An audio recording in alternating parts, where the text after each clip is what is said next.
Mga kapatid kong Pilipino,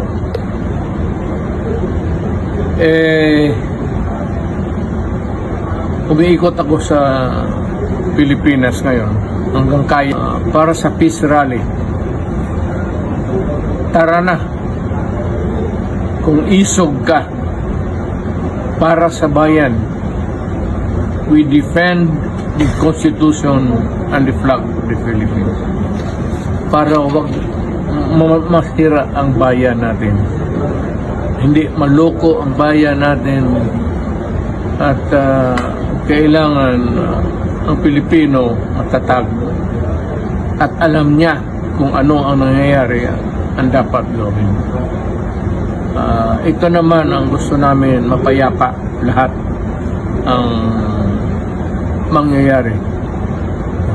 Alam mo, hindi kami binibigyan nakakatawa nga hindi kami binibigyan ng permiso ng mga mayor mag-rally. Alam mo, nasa konstitusyon yan, mabigat yan, to peaceably assemble for redress of grievance. It is a constitutional right of everybody, and you just cannot violate it.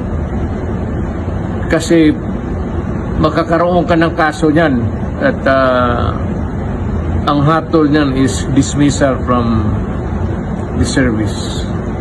Yung mga mayor, baka hindi niyo alam yan. Mabigat na parusa yan. Sa konstitusyon yan eh. Kaya magdadalawang isip kayo. Lahat ng tao. Ako, dumaang presidente. Hindi ko ginawa yan sa buhay ko. Nung mayor ako, hindi ko ginawa yan sa buhay ko. Huwag kayo maghanap ng sakit ng ulo. Kasi pag napailan kayo ng kaso, si Marcos hindi tatagal dyan. Balang araw, bababa yan ang kaso ninyo, sarili ninyong sakit ng ulo.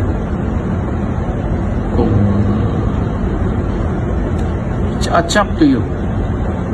It's up to you. Bahala kayo. Makinig kayo, okay. Pag hindi, okay rin. Pero ang consequence ng ginagawa ninyo, mabigat yan.